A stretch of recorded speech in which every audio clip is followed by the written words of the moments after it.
इच्छाएं, अभिलाषाएं, अभिरुचियां भले ही दायित्वों के निर्वहन क्रम में सुसुप्त हो जाती हों, लेकिन उचित अवसर मिलते ही जागृत हो उठती हैं और उद्वेलित कर देती हैं।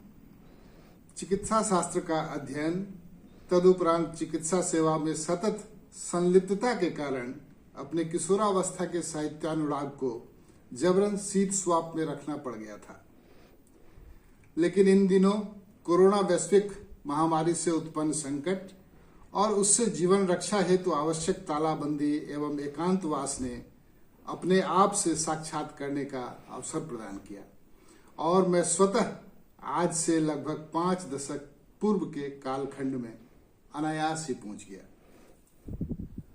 वो दिन अभी भी बहुत स्पष्ट रूप से स्मरण है जब 11-12 वर्ष की आयु में यज्ञोपवीत उपरांत माँ से पहली बार बिलखते हुए विदा लेकर बाबूजी के साथ कटिहार आया था आगे की स्कूली शिक्षा के लिए।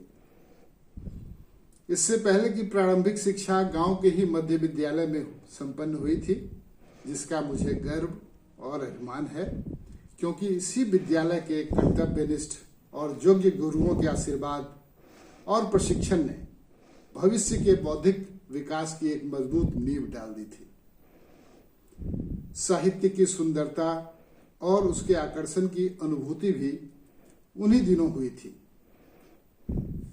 पाठ्यक्रम में आदरणीय दिनकर, पंत, मैथिली शरण गुप्त, माखनलाल चतुर्वेदी, सोहनलाल द्विवेदी और अन्य प्रसिद्ध रचनाकारों की कृतियों को सुनने सुनाने में एक अवर्णनीय आनंद मिलता था, भले ही उनके भावों की गहराई की उतनी समझ न होती थी। पिताजी रेलवे कर्मचारी थे और उन्हें 2 कमरे का सरकारी आवास मुहैया था। कटिहार आने के पश्चात मैंने पाया कि दैनिक जीवन की मूलभूत आवश्यकताओं की पूर्ति हेतु सामग्रियों के अतिरिक्त क्वार्टर के 2 कमरों में सिर्फ किताबों की रैकें और अलमारियां भरी पड़ी थी।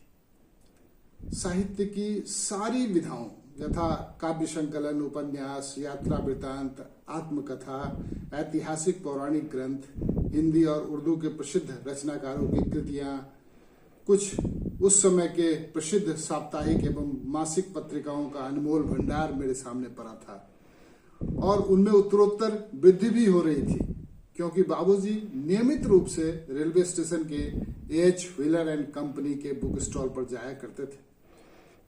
इसलिए कोई भी अच्छी नवीन रचना उनकी नजरों से नहीं बचती थी। उन दिनों मेरे जिज्ञासु मन को रश्मिरथी, रेणुका, मधुशाला और कुछ अन्य प्रसिद्ध रचनाओं ने इतना मुग्ध किया था कि इनके अध्याय के अध्याय यूं ही मुखस्त हो गए थे।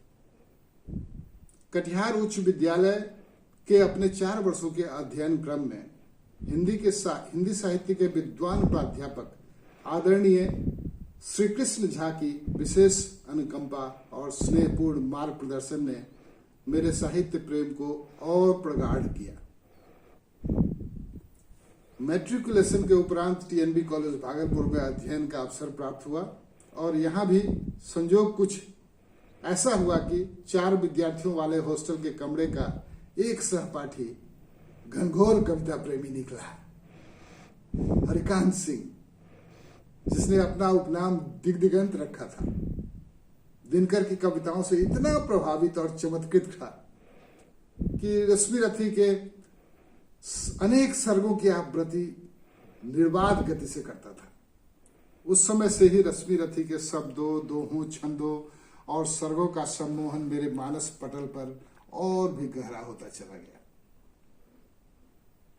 यूं तो महाभारत महाकाव्य के महानायक भगवान श्री कृष्ण के अतिरिक्त अगर किसी और का चरित्र उल्लेखनीय, प्रशंसनीय और प्रभावशाली है तो वह दानवीर, महाप्रतापी, महादानी कर्ण का ही है। किंतु रश्मिरथी में राष्ट्रकवि दिनकर जी ने अपने अद्भुत और प्रभावशाली वर्णन शैली से जिस तरह राधे, अंगराज, महादानी, महात्यागी, सूर्यपुत्र, महाधनुर्धर और ज्येष्ठ कौंतेय का महिमा मंडन किया है, उससे वे भारतीय जनमानस में वे और ऊंचे स्थान पर स्थापित हो गए। पता नहीं, शायद यह मेरी हिमाकत है और अंधभक्ति भी समझी जाएगी, लेकिन मुझे तो रश्मि रथी का कर्ण महाभारत के कर्ण से ज्यादा प्रभावशाली लगता है। मैं साहित्य सर्जक नहीं, साहित्य प्रेमी हूं और अच्छी रचनाओं के अध्ययन, श्रवण, मनन और मंथन में मुझे अवर्णनीय आनंद की अनुभूति होती है। प्रस्तुत रश्मि रथी की आवृत्ति किसी पांडित्य प्रदर्शन की मंशा से नहीं, वर्ण स्वांतः सुखाए और अपनी नई युवा पीढ़ी को अपने इस अनूठे धरोहर से परिचित कराने के लिए, इसके प्रति अनुराग उत्पन्न करने के उद्देश्य से।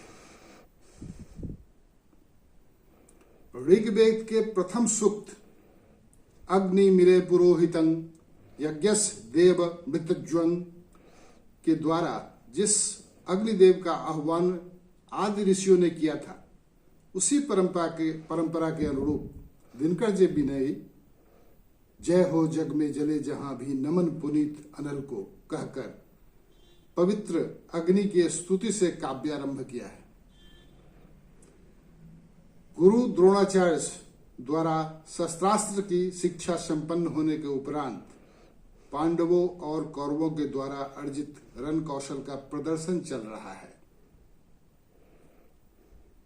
उसी समय रंगभूमि में एक सूर्य समान तेजस्वी कवच कुंडलधारी युवक का प्रवेश होता है, जो अपने धनुर्विद्या के कौशल से उपस्थित हस्तिनापुर के राजपुरुषों और जनसाधारण को अचंभित और आनंदित कर देता है। उसके कर्तव्यों को देखकर द्रोण के सर्वाधिक प्रिय शिष्य अर्जुन की भी कीर्ति मलिन पड़ जाती है। वह युवक अपनी धनुर कौशल दिखाने के पश्चात अपनी श्रेष्ठता सिद्ध करने के लिए अर्जुन को द्वंद्व युद्ध की चुनौती देता है। तभी स्थिति की गंभीरता को देखते हुए कुलगुरु कृपाचार्य उस युवक से उसकी जाति गोत्र पूछ बैठते हैं, यह कहते हुए कि अर्जुन राजपुत्र है, महान पांडु की संतान है, वह सिर्फ अपनी बराबरी के राजपुत्रों से ही लड़ेगा। कर्ण, जो सूत वंश में पिता अधरथ और माता राधा के हाथों पले बढ़े थे, उन्हें यह जातिगत अपमान सहना पड़ा। लेकिन कर्ण के इस अपमान को सहन ना कर पाकर दुर्योधन आगे बढ़ जाता है और उसकी वीरता को ना देखते हुए सिर्फ उसकी जाति के कारण अपमानित करने को लेकर पांडवों को भला बुरा कहता है और तत्क्षण रंगभूमि में एकत्रित जन समूह के समक्ष अंग देश का राज्य अर्पित करता है। कर्ण दुर्योधन की इस उदारता और अनुकंपा से विह्वल होकर अपनी कृतज्ञता जताते हुए आजीवन एक प्राण दो देह समान मित्रता का आश्वासन देता है। रंगभूमि के कार्यक्रम के पश्चात सभी राजपुरुष एवं नागरिक गण अपने अपने आवास लौटते हैं। कोई अर्जुन तो कोई कर्ण का गुणगान करते हुए, लेकिन रंगभूमि की घटनाओं से सबसे चिंतित प्रतीत होते हैं गुरु द्रोण, जिन्हें कर्ण में अद्भुत वीरता और अर्जुन का प्रतिद्वंदी परिलक्षित होता है। अपनी चिंता व्यक्त करते हुए द्रोणाचार्य अपने प्रिय शिष्य अर्जुन को बताते हैं कि किस तरह उन्होंने उसको सुरक्षित रखने के लिए छल से एकलव्य से अंगूठे का दान ले लिया था। साथ ही वो अर्जुन को भविष्य में कर्ण की चुनौती के प्रति सचेत करते हैं। प्रथम सर्ग की अंतिम 4 पंक्तियों में दिनकर जी ने बड़े ही मार्मिकता से महारानी कुंती की अंतर्व्यथा और अंतर्द्वंद को व्यक्त किया है। कर्ण की वीरता से गौरवान्वित, लेकिन लोक लज्जा के कारण सार्वजनिक रूप से पुत्र को स्वीकार न करने की व्यथा मन में लिए कुंती रणिवास लौटती है। आइए श्रवण और मनन करें दिनकर वर्णित कर्ण का आख्यान।